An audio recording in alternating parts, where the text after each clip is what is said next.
Hello guys, welcome to current affairs funda. मेरा नाम है विकास शर्मा। आज हम बात करेंगे 11 मई तक के सभी इंपॉर्टेंट करंट अफेयर्स की।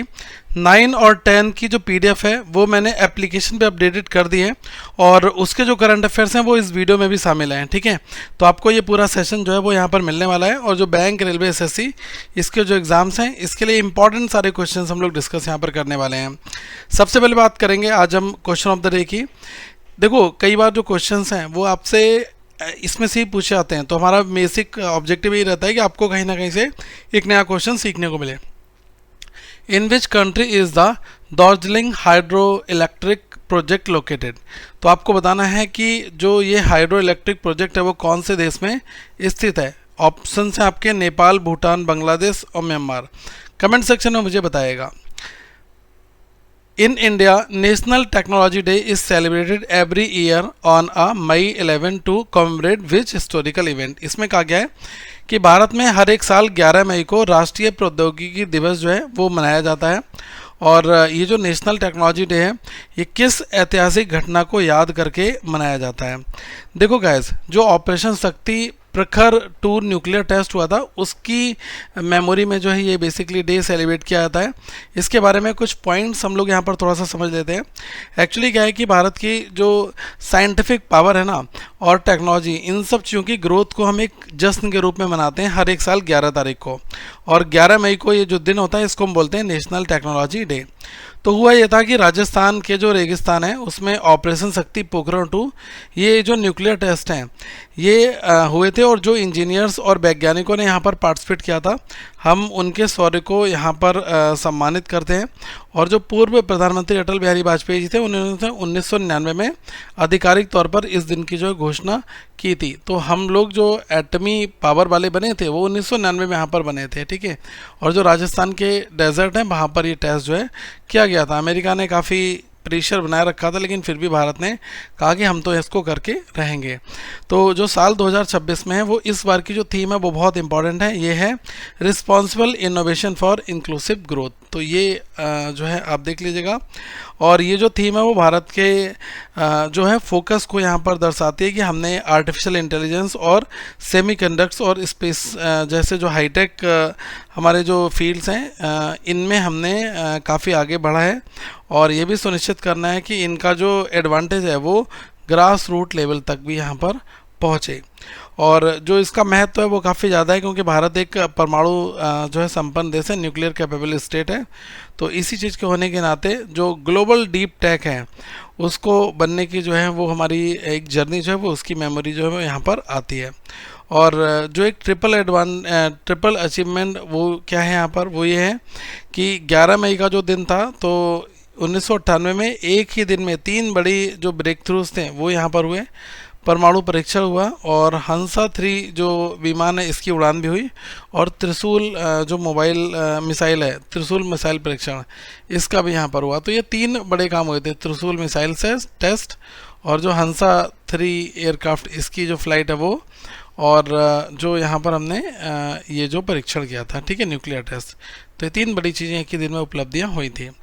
यहाँ पर मैंने पूरी हाइलाइट्स आपके लिए दे रखी है। ऑपरेशन शक्ति ये कंडक्ट हुआ था, न्यूक्लियर टेस्ट जब हुआ था 11 मई 1998 को और मई 13। फिर जो इंडिजेनेशन है और हंसा 3 है इनका भी टेस्ट हुआ था। बाद में जो मिसाइल कैपेबिलिटी इसमें त्रिशूल है, सरफेस टू एयर मिसाइल, ये भी हमने अचीव किया था इसका टेस्ट फायर करके। ठीक है, हाल ही में हैदराबाद क्रिकेट एसोसिएशन HCA के द्वारा क्रिकेट संचालन निदेशक, जिसको हम लोग कहते हैं डायरेक्टर ऑफ क्रिकेट ऑपरेशंस, इसके रूप में किसकी नियुक्ति यहाँ पर की गई है।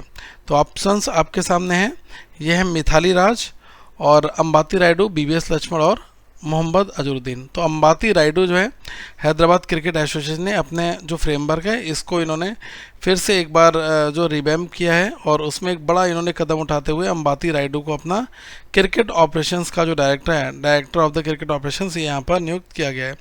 अब देखो इससे क्वेश्चन कैसे कैसे आपके बनते हैं। अब जब ये इनको बना दिया गया है director of the cricket operations का, तो अब इनकी जो नई भूमिका है तो क्या क्या रिस्पॉन्सिबिलिटीज़ इनके पास में होगी। सबसे पहली चीज़, जो जूनियर और सीनियर लेवल के लिए जो कोचिंग प्रोग्राम है वो इम्प्लीमेंट करना, लागू करना। उसके बाद जो भी प्लेयर्स हैं, सिलेक्शन प्रोसेस इसको बहुत ज़्यादा स्ट्रॉन्ग बनाना है यहाँ पर, ठीक है, ताकि जो रियल टैलेंट है वो ट्रांसपेरेंट तरीके से पता चल पाए हमें। और बीसीसीआई ने जो डोमेस्टिक टूर्नामेंट्स होते हैं जैसे कि रणजी, विजय हजारे, ये सब ट्रॉफीज़ होती हैं, इसमें जो हिस्सा लेने वाली हैदराबाद की टीम है ना, तो उनकी स्ट्रेटजिक जो ओवरसाइट है उसको देखना, ठीक है। और जो राइडू हैं, इन्होंने आईपीएल में जो चेन्नई सुपर किंग्स है और मुंबई इंडियंस, इसके लिए इन्होंने खेले थे, एक पाइवोटल रोल इन्होंने निभाया था, और अपनी जो टेक्निकल पावर्स हैं गेम की, उससे इन्होंने जो है काफ़ी दर्शकों का मन लुभाया, और इसीलिए जाने भी जाते हैं। अपॉइंटमेंट हुआ है अंबाती रायडू का as a director of the cricket operations, ठीक है, हैदराबाद क्रिकेट एसोसिएशन इसमें, ठीक है। According to the annual ICC ranking update May 2026, which country has retained its number one position in T20 team? तो अगर हम T20 में नंबर वन पोजीशन की बात करें तो आईसीसी के भी जो एनुअल जो ये आईसीसी रैंकिंग अपडेट आता है, तो मई 2026 के हिसाब से भारत जो है वो नंबर वन पर यहाँ पर है। भारत के बाद नंबर टू पर जो है वो है इंग्लैंड, और नंबर थ्री पर जो है वो है ऑस्ट्रेलिया, ठीक है। तो टॉप 3 पर्सन्स के नाम आपको पता होना चाहिए। इंडिया की पोजीशन जो है वो है नंबर 1 यहाँ पर, और इंडिया की नंबर 1 हो गई, और इंग्लैंड की जो है वो है नंबर 2 हो गई, और ऑस्ट्रेलिया जो है वो नंबर 3 पर है, ठीक है। उसके बाद में न्यूजीलैंड आ जाता है, ओके। अब इसमें जो और इम्पोर्टेंट चीज़ें क्या है कि देखो, भारत ने सबसे पहले तो यही कि अपना जो कब्जा है वो यहाँ पर बना के रखा है। आईसीसी इस रैंकिंग को यहाँ पर जारी करता है। और T20 के अलावा अगर हम टेस्ट की बात करें तो टेस्ट में जो ऑस्ट्रेलिया है वो नंबर 1 टीम है, और भारत जो बहुत ही क्लोज जो मार्जिन है उससे भारत यहाँ पर चल रहा है, ठीक है। और ओडीआई की बात करोगे तो इंडिया और ऑस्ट्रेलिया में जो बहुत थोड़ा सा डिफरेंस है। तो ओडीआई फॉर्मेट जिसको मिलते हैं वनडे इंटरनेशनल मैच, ठीक है, तो इसमें कांटे की टक्कर चली, क्लोज कॉन्टेक्स्ट है, और भारत जो बहुत नैरो लीड जो है वो यहाँ पर टॉप करने वाली टीम है उससे यहाँ पर पीछे थोड़ा सा चल रहा है, ठीक है। इंडिया और ऑस्ट्रेलिया बहुत ही क्लोज कॉन्टेक्स्ट में हमेशा ये रहते हैं, ठीक है। तो ये जो रैंकिंग है ये भी रिलीज़ की गई थी मई में, और T20 में भारत नंबर 1 है, ठीक है। और टेस्ट की अगर बात की जाए तो ऑस्ट्रेलिया है वहाँ पर, लेकिन इंडिया जो है वो यहाँ पर सेकंड पोजीशन पर है, ठीक है। हाल ही में ITPO जिसको बोलते हैं ITP एरो ने किस भारतीय शहर में ₹453 करोड़ की लागत वाली अपनी नई एरोस्पेस जो विनिर्माण कंपनी है इसकी आधारशिला यहाँ पर रखी है। तो आपको बताना है कि कौन सी यहाँ पर जो ITP एरो है, तो इन्होंने जो फाउंडेशन करा है वो कौन से सिटी में यहाँ किया है, ठीक है। तो ये दुनिया की सबसे बड़ी एरोस्पेस कंपनी है, और ऑफिशियली अभी इन्होंने अपनी जो नई यूनिट है ये यहाँ पर तेलंगाना हैदराबाद में जो है वो शुरू यहाँ पर करने जा रहे हैं, ठीक है। तो ये आपसे पूछा सकता है कि इनकी जो मैन्युफैक्चरिंग फैसिलिटी है वो कहाँ पर है, तो ये होने वाली है हैदराबाद तेलंगाना में, ठीक है। तो इस प्रोजेक्ट में 453 करोड़ का जो है वो यहाँ पर इन्होंने अपना बजट बना के रखा है, स्ट्रेटजिक इन्वेस्टमेंट ये कर रहे हैं। और इस क्षेत्र में जो है इनको उच्च कुशल नौकरियां जिसको कहते हैं हाई स्किल्ड एम्प्लॉयमेंट जो है वो यहाँ पर इनको पैदा करना है। और इससे क्या होगा कि एक तरीका का ग्रीन फील्ड प्रोजेक्ट है, जिसका मतलब ये होता है कि एक नई जगह पर बिल्कुल शुरुआत स्क्रैच से सारा काम जो है वो साइट यहाँ पर प्रिपेयर करके रखना, ठीक है। और अगर आप देखोगे जो इंटरनेशनल मार्केट है तो उसमें जो एरो इंजन है ना, तो इसका जो कॉम्प्लेक्स एरो इंजन कंपोनेंट्स है इसके ये लोग मैन्युफैक्चरिंग के उत्पादन के ऊपर यहाँ पर काम किया जाएगा, ठीक है। जैसे कि जो रॉल्स रॉयस है ना, जैसे बड़े इंजन जो मैन्युफैक्चरर्स हैं उनके लिए भी यहाँ से सर्विसेज जो है वो यहाँ पर दी जाएंगी। ये इस पेज की समरी है, इसको भी आप एक बार गो थ्रू कर लीजिएगा। केंद्र सरकार ने हाल ही में किसे जो है केंद्रीय फिल्म प्रमाणन बोर्ड जिसको CBFC बोलते हैं, इसका नया अध्यक्ष जो है वो यहाँ पर बनाया है। तो अभी भारत सरकार ने जो है शशि शेखर वेम्पति इनको जो है CBFC का जो नया अध्यक्ष है वो यहाँ पर बनाया गया है। और इसमें जो अपॉइंटमेंट है वो आपसे पूछे जा सकते हैं। ये जो government of India officially appoint किया है शशि शेखर वेम्पति को अपना चेयरपर्सन बनाया है CBFC central board of the film certification, okay. और जैसे ही इनको ये वाली जो पद दी गई है ये बेसिकली IIT बॉम्बे के एलुमनाई रह चुके हैं, और पहले प्रसार भारती के पहले के CEO भी रह चुके हैं, CEO, ठीक है। और इन्होंने इनके पास जो एक्सटेंसिव एक्सपीरियंस है वो काफ़ी अच्छा है यहाँ पर। और जैसे ही ये अपॉइंटमेंट हुआ है यहाँ पर, तो जो मॉडर्नाइजेशन और जो सिनेमैटिक अमेंडमेंट एक्ट 2023 और बैलेंसिंग एक्ट, इन तीनों की यहाँ पर बात की जा रही है। ये होता क्या, अगर हम मॉडर्नाइजेशन की बात करें तो जैसे कि जो ये बेम्पति फिल्म सर्टिफिकेशन है, तो जो इनका प्रक्रिया हो रहा है इससे क्या होगा, डिजिटल रूप में जो डिजिटल ट्रांसफॉर्मेशन है वो यहाँ पर होगा और इसके जो हेड हैं वो यही रहेंगे, तो जिससे ये और ज़्यादा पारदर्शी जो है हो सकेगा। अगर हम सिनेमेटोग्राफ संशोधन 2023 देखेंगे तो इसमें बेसिकली क्या हो रहा है कि जो इनका कार्यकाल है तो वो जो अलग अलग प्रोविजंस हैं इनको लागू करने के लिए इम्पोर्टेंस रोल प्ले करेगा और इनका बेसिक ऑब्जेक्टिव यही है कि पायरेसी को रोकना। ठीक है, जो फिल्म पायरेसी का मतलब होता है कि जैसे हॉल में कोई मूवी रिलीज हुई और उसकी रेप्लिका बना दी, उसका फ़ोटो वीडियो कहीं से निकाल लिया और उसको यूट्यूब अलग अलग जगह पर जारी कर दिया गया। ठीक है, तो ये चीज़ें यहाँ पर रहेंगी। समरी में आपको बिल्कुल क्रिस्प इन्फॉर्मेशन मिलेगी, तो समरी जो है नोट्स बनाने के लिए काफ़ी यूज़फुल है। ये सब कुछ पीडीएफ में आपको मिल जाएगा। भारत और कंबोडिया के बीच आयोजित होने वाले पहले द्विपक्षीय सैन्य अभ्यास जो है उसका नाम यहाँ पर क्या रखा गया है, तो भारत और रॉयल कंबोडिया सेनाएं इसके बीच में अभी एक सुरक्षा सहयोग जो है वो हो रहा है, लैंडमार्क डेवलपमेंट है और ये अपना पहला द्विपक्षीय जो सैन्य अभ्यास है जिसको बोलते हैं बायलैटरल मिलिट्री एक्सरसाइज, उसका इन्होंने भी किया हुआ है। ठीक है, तो इसका आपसे पूछा गया ना कि बेसिकली नाम क्या है, तो इसका नाम है एक्सरसाइज CAMBIND। ठीक है, तो ये नाम इसका यहाँ पर रखा गया है। थोड़ा सा और इसके बारे में यहाँ पर जान लेते हैं। ये बेसिकली 2 वीक चलने वाला जो है एक तरीके से अभ्यास होगा। ठीक है, और 2 वीक चलेगा, तो इसमें जो मेघालय का उमरई है ना, तो वहाँ पर जो फॉरेन ट्रेनिंग नोड उसमें इसको आयोजित किया जा रहा है। ठीक है, और आपके लिए जो एग्जामिनेशन है वो इसके प्राइमरी ऑब्जेक्टिव्स हैं, वो आप एक बार नोट कर लीजिएगा। प्राइमरी ऑब्जेक्टिव्स यहाँ पर जो रखे गए हैं उसमें सबसे जो ज़रूरी चीज़ है वो क्या है कि दोनों पैदल सेनाओं जो इन्फेंट्रीज हैं इनके बीच मिलकर काम करने की क्षमता बनाना। ठीक है, इसको आगे डेवलप करना। और दूसरा जो पॉइंट है वो क्या है कि आतंकवाद जो विरोधी अलग अलग जो काउंटर टेररिज्म जो आपने देखा होगा कि उसमें बेहतरीन तरीके से जो प्रैक्टिसेस हैं उनको यहाँ पर आगे इम्प्लीमेंट करना और उनको साझा करना। और जो रीजनल स्टेबिलिटी है उसमें जो है उसको सुनिश्चित करना और सैन्य से सैन्य जो राजनयिक संबंध है, डिप्लोमेटिक रिलेशंस हैं, उनको और भी बेहतर यहाँ पर करना है। तो ये यहाँ की पॉलिसी है। IAF और MBDA के बीच में भी हाल ही में कुछ MOU साइन हुआ है, तो आपको बताना है कि इसका बेसिक ऑब्जेक्टिव क्या था। एक्चुअली यूरोप की एक बड़ी मिसाइल कंपनी है जिसका नाम है MBDA, और जो इंडियन आर्म फोर्सेस हैं ना, भारतीय जो इंडियन एयरफोर्स है, भारतीय एयर सेना, तो इन्होंने भारत में मीका मिसाइलों के लिए जो है एक स्थानीय रखरखाव, मरम्मत और ओवरऑल, तो इसके लिए MRO जिसको बोलते हैं मेंटेनेंस, रिपेयर एंड ओवरऑल, तो इसको अभी यहाँ पर स्थापित करने के लिए एक जो है यहाँ पर एक एग्रीमेंट उन्होंने साइन यहाँ पर किया हुआ है। ठीक है, तो बेसिक ऑब्जेक्टिव क्या है, establishing a local MRO facility and MICA missiles. ठीक है, मैंने आपको बता दिया कि जो मीका मिसाइल्स है भारत में, तो इसका रखरखाव, मरम्मत, ओवरऑल करने के लिए जिसको बोलते हैं MRO, maintenance, repair and overall, तो ये फैसिलिटी करने के लिए यहाँ पर एक समझौते पर साइन किए गए। ठीक है, और इसी के साथ में जो ये मीका मिसाइल है ना, वो आप ऐसे मानकर चलें कि भारत की जो हवाई सुरक्षा है क्रिटिकल कंपोनेंट है उसके लिए बहुत इंपॉर्टेंट। राफेल और जो अपग्रेडेड मिराज है, इसके जो लड़ाकू विमान है ना, इन दोनों को ये लैस करती है वाली मिसाइल। ठीक है, तो ये पूछा सकता है मीका मिसाइल कहाँ कहाँ पर लगाई जाती है। और ये आपसे पूछा सकता है कि एक तो नाम पूछा सकता है, मिराज 2000 जो फाइटर जेट है उसमें इसको लगाया जाता है, फाइटर फ्लीट जो है उसमें लगाया जा सकता है। ठीक है, और इसके जो सिग्निफिकेंस है उसमें क्या, ऑपरेशन तैयारी है, संप्रभुत्ता है और कौशल विकास है। ऑपरेशन तैयारी का मतलब होता है इससे जो मिसाइल की सर्विसिंग में लगने वाला जो time and turn out time वो बहुत ज़्यादा कम हो जाएगा, और इससे वायुसेना के फ्रंटलाइन जेट जो है वो हमेशा युद्ध के लिए तैयार भी रहेंगे, तो इसका ऑब्जेक्टिव यही यहाँ पर रखा गया है।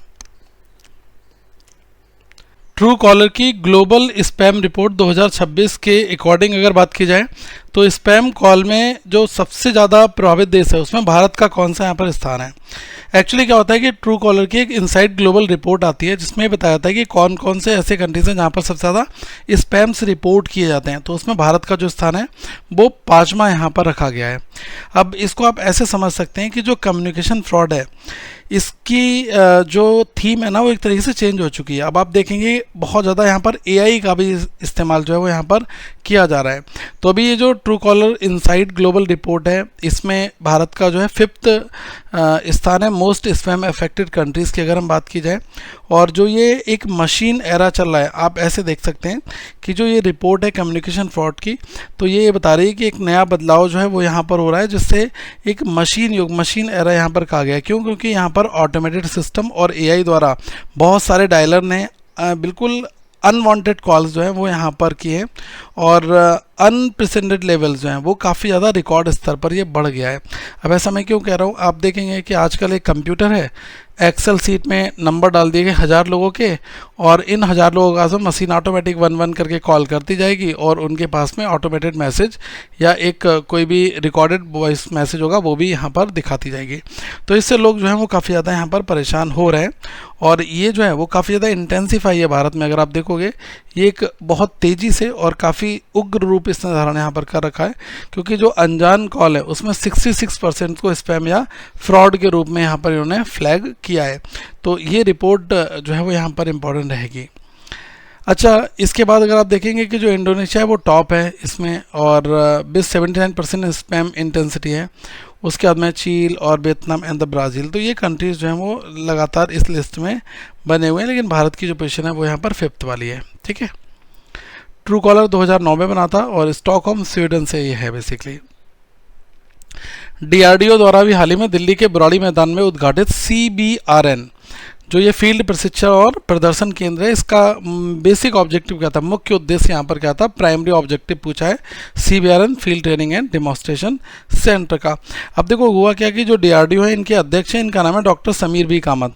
तो इन्होंने दिल्ली के बुराड़ी मैदान में केमिकल, बायोलॉजिकल, जो रेडियोलॉजिकल और न्यूक्लियर जिसको बोलते हैं CBRN, तो इसके field training and demonstration centre जो है इसका यहाँ पर अभी इनका उद्घाटन किया है। तो इसका बेसिक ऑब्जेक्टिव इन्होंने यही यहाँ पर है कि इन्हांस करना preparedness for the radiological and nuclear जो एजेंसीज है इनके लिए। अब होगा क्या बेसिकली इसमें देखिएगा, मेन चीज़ यहाँ पर ये है कि जो अभी इस चीज़ को यहाँ पर इन्होंने रखा है, तो जो डिफेंस पोस्चर है, तो इसमें इन्होंने नॉन कन्वेंशनल वारफेयर और डिजास्टर मैनेजमेंट की जो एक रणनीति है ना, वो इसको यहाँ पर ये दिखा रहा है। तो यही जो सेंटर को इस्टेब्लिश करने के पीछे का प्राइम जो है ऑब्जेक्टिव ये था। और ये होगा कि जो यहाँ पर बुक रिसर्च हैं और जो फील्ड एप्लीकेशन है, इसके बीच का जो अंतर है, ब्रिज गैप, उसको यहाँ पर ख़त्म कर देना।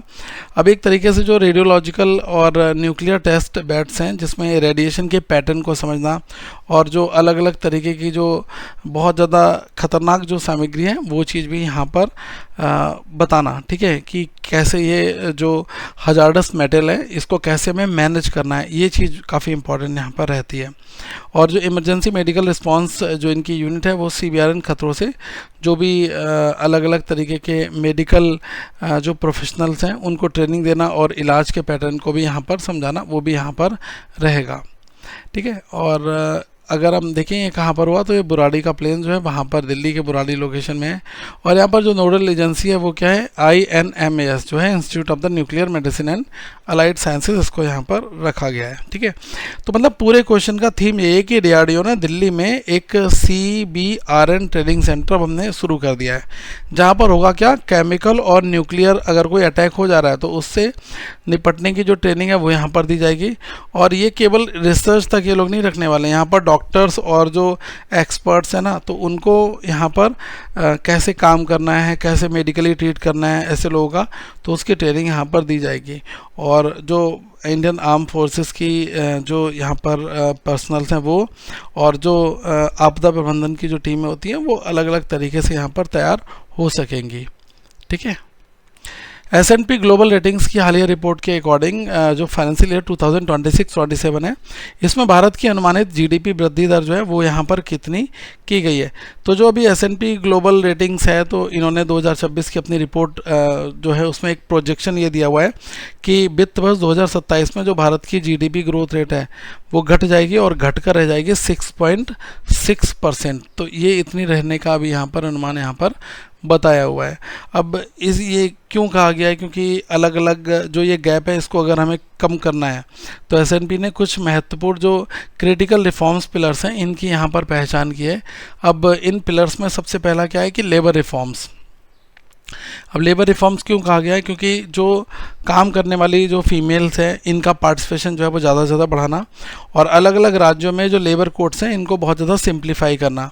दूसरा इन्होंने बताया कि इंफ्रास्ट्रक्चर इसलिए क्योंकि जो लॉजिस्टिक की लागत है ना, सामान पहुंचाने का खर्च, इसको कम करने के लिए जो कैपिटल एक्सपेंडिचर जो है ना और माइनस कैपेक्स, इसको जो है वो बनाकर जारी रखना, ताकि जो ग्लोबल एवरेज है वो यहाँ पर मेंटेन रहे, क्योंकि ये भी काफ़ी ज़्यादा है, इससे ये बहुत ज़्यादा है। ठीक है, अगर हम देखें कि जो हमारा कैपिटल एक्सपेंडिचर है वो ज़्यादा है, तो ग्लोबल एवरेज से जो है इसको मेंटेन रखना। और जो एग्रीकल्चरल प्रोडक्टिविटी है, इसमें भी जो गांव में काम करने वाले लोग हैं, खेती किसानी करने वाले लोग हैं, तो इनकी जो वैल्यू है, value of the food processing, उसको यहाँ पर इंक्रीज़ करना। और जो डिजिटल इकॉनमी है, इसमें फाइनेंशियल इंक्लूजन को बढ़ावा देना। ये यहाँ के ऑब्जेक्टिव्स जो हैं, बेसिक इन रिफॉर्म्स की पहचान यहाँ पर की गई है। ठीक है, तो ये आपसे यहाँ पर पूछा जा सकता है।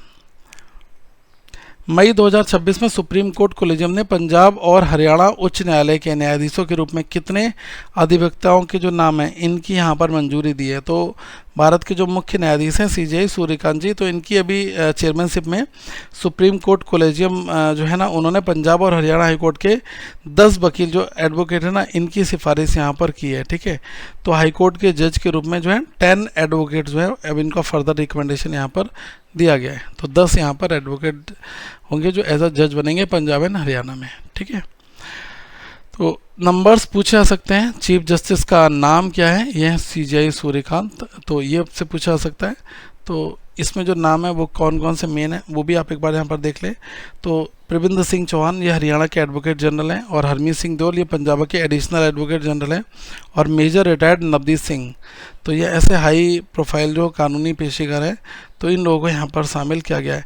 ये जो लोग हैं ना, ये मिलिट्री लॉ के बहुत जाने माने विशेषज्ञ हैं, तो इनको यहाँ पर फर्दर जो है वो शामिल किया गया है। अब ये फैसला आपने देखा कि एक तरीके से जो अभी रिसेंट में जो सैंक्शन स्ट्रेंथ है, तो उसके लगभग 32% जो खाली पद है ना, उस वजह के बाद से ये काफ़ी ज़्यादा इम्पोर्टेंट जो है हो जाता है। और लगभग 4,10,000 से ज़्यादा जो केस हैं वो अभी पेंडिंग है यहाँ पर। तो इन जजों के आने से जो है न्याय प्रक्रिया में थोड़ी सी तेज़ी आने की यहाँ पर उम्मीद की जा सकती है। ओके, तो ये आप नोट यहाँ पर कर लीजिएगा। टोटल अप्रूव्ड जजेस पूछेंगे कहाँ से हैं, हरियाणा एडवोकेट जनरल, जिसमें एक दो नाम है, ये मिलिट्री लॉ एक्सपर्ट पैनल में जो है बेसिकली रह चुके हैं। ओके, मैड्रिड ओपन 2026 का जो पुरुष एकल खिताब जीतकर किसने रिकॉर्ड लगातार 5वें मास्टर्स 1000 में अपना नाम जो है वो यहाँ पर किया है, तो जो इतालवी टेनिस स्टार है जिनका नाम है जैनिक सिनर, तो ये है, और इन्होंने बड़ा कारनामा किया है। 2026 का जो मैड्रिड ओपन है वो अपने नाम पर किया, और सिनर ने फाइनल में जर्मनी के जो अलेक्जेंडर ज्वेरेव हैं इनको एक स्ट्रेट सेट्स में यहाँ पर हराया हुआ है। ठीक है, तो डिफीटेड किसको किया है, इनको किया है, और जीते कौन है, जैनिक सिनर। ठीक है, मैड्रिड ओपन 2026 में। और ये जो विक्ट्री है वो काफ़ी इंपॉर्टेंट है, क्योंकि मैड्रिड ओपन अपनी हाई एल्टीट्यूड के लिए जाना जाता है, जिसकी वजह से जो बॉल होती है ना वो क्ले कोर्ट इवेंट्स की तुलना में बहुत ज़्यादा तेज़ी से चलती है। तो ये सिनर का एक बहुत ही अट्रैक्टिव जो बेस लाइन प्ले था, तो उसके लिए एक बेहतरीन मंच यहाँ पर इनके लिए मिला है। और इसमें 3 महत्वपूर्ण बातें होती हैं जीत के, एक तो रैंकिंग पॉइंट, और एक दूसरा सरफेस वर्सटालिटी, और प्राइज़ मनी। तो देखो प्राइज़ मनी पूछ लिया जाएगा, 1.1 मिलियन प्राइज़ मनी सीधा यहाँ पर है। और रैंकिंग पॉइंट्स की बात की जाए तो इस जीत ने ATP जो रैंकिंग है उसमें नंबर 1 के रूप में सिनर की जो प्रेजेंस है इसको और भी ज़्यादा स्ट्रॉन्ग यहाँ पर कर दिया है। और जो सरफेस वर्सटालिटी है, तो आप ये देखें कि जो मैड्रिड की लाल मिट्टी है ना, इस पर जीतना ये दिखाता है कि जो सिनर है वो हाई कोर्ट के नहीं बल्कि हर तरीके के कोर्ट के एक चैम्पियन है। तो इनका जो प्रेजेंस है वो हर जगह बहुत बढ़िया है, रैंकिंग काफ़ी अच्छी है, प्राइज़ मनी इनको इतनी मिल रही है। ठीक है, what is the theme for the world migratory word day WMBD 2026? Important question है, वर्ल्ड माइग्रेटरी वर्ड डे 2026, इसकी आपको थीम बनानी है।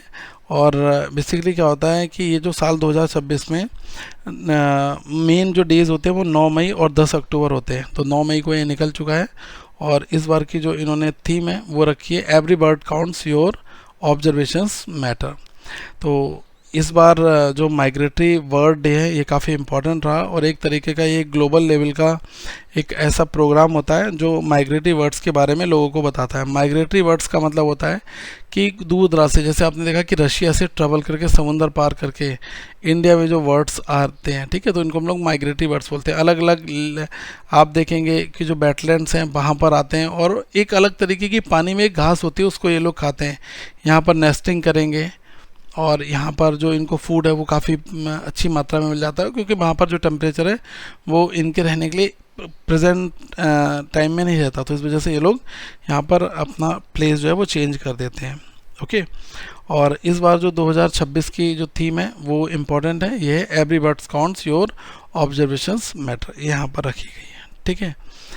और ये कि मतलब अलग तरीके से जो प्लेटफॉर्म है इसका यूटिलाइज़ करो, डिजिटल टूल, डिजिटल प्लेटफॉर्म्स इनका यूज करके जो पक्षियों को देखने का रिकॉर्ड दर्ज करने के लिए जो है उसको इनकरेज करना, ये मेन काम है, ताकि ज़्यादा से ज़्यादा लोग जो हैं वो बर्ड वाइल्ड लाइफ में अपनी रुचि यहाँ पर दिखाएं।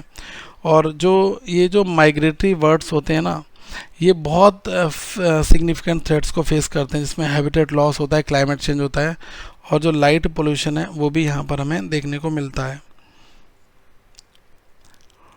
तो 9 मई 2026 को कुछ और भी इम्पॉर्टेंट 2 डेज़ हैं, वो भी आप नोट कर लीजिएगा। एक है विक्ट्री डे इंटरनेशनल रशिया का, ये रशिया यहाँ पर करता है, ठीक है। और दूसरा जो इम्पोर्टेंट डेज है वो आपका यहाँ पर रहेगा कि महाराणा प्रताप की जयंती ये भी हुई थी।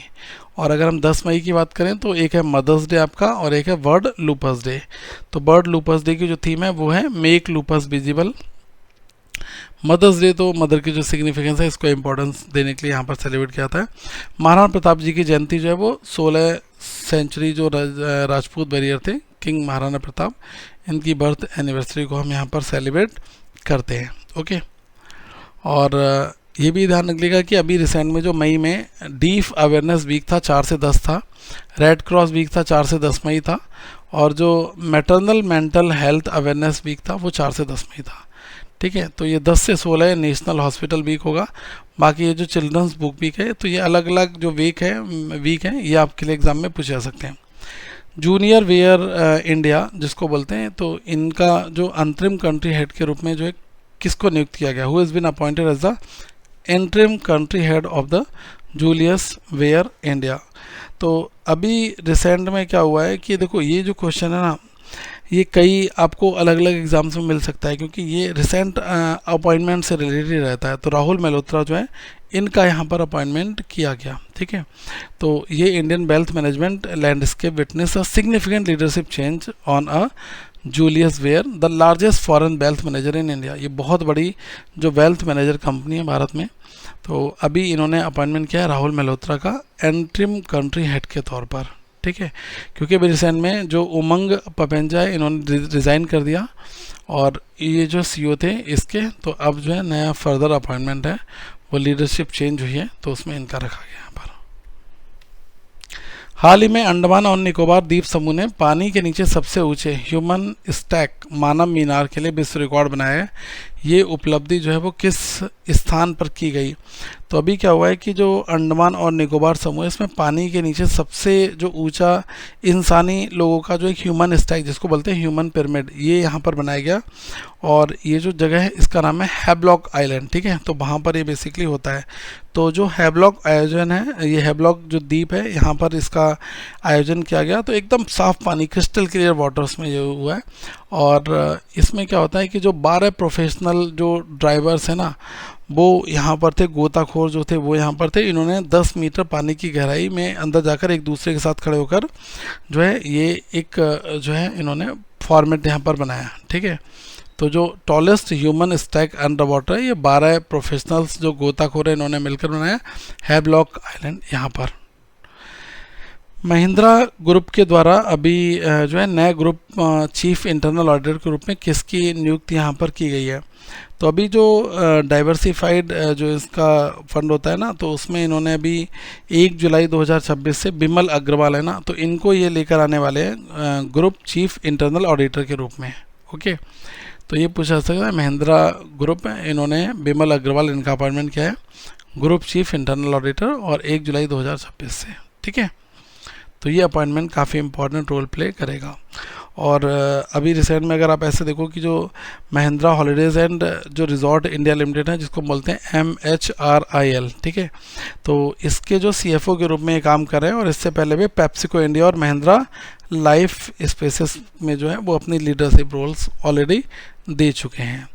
और ये जो रिसेंट चेंज हुआ है, ये जो KN वैद्यनाथन है, इनका जब रिटायरमेंट हुआ तो उसके बाद से ये पोजीशन जो है वो यहाँ पर आई है। तो अपॉइंटमेंट पूछा सकता है कब से होगा इनका, 1 जुलाई 2026 से। अच्छा, टू द पॉइंट की क्वेश्चंस काफ़ी लोगों ने बहुत सही किए थे। तो largest ocean in the world Pacific, Brazil की कैपिटल ब्राज़ीलिया, और लॉफिंग गैस नाइट्रस ऑक्साइड, ठीक है। और कौन सा स्टेट है जिसमें गिर नेशनल पार्क है, तो ये गुजरात में है। आज के क्वेश्चन ये हैं 5, इनका आंसर भी आप लोग कमेंट सेक्शन में दीजिएगा, काफ़ी इंपॉर्टेंट है और आपके लिए ये यूज़फुल रहेंगे भी। Thank you very much guys. और जो PDF है वो आपको करंट अफेयर्स फंडा के एप्लीकेशन में मिल जाएगी, तो आप उसको वहाँ से डाउनलोड कर लीजिएगा। हम आगे फिर मिलेंगे, तब तक के लिए बाय। और हमारा जो टोल फ्री नंबर है 8448169188, इस पर आप हमें मैसेज कर सकते हैं अगर आपको PDF या एप्लीकेशन से रिलेटेड कोई डाउट है। और जो कोर्सेज हैं उसमें एनुअल मेंबरशिप शामिल है, और वो आपके लिए काफ़ी इंपॉर्टेंट रहेगी एग्जामिनेशन के लिए, तो आप उसको इनरोल कर सकते हैं। केवल 399 में आपको 1 साल तक का करंट अफेयर्स मिलता रहेगा। Thank you very much, have a good day to all of you once again guys.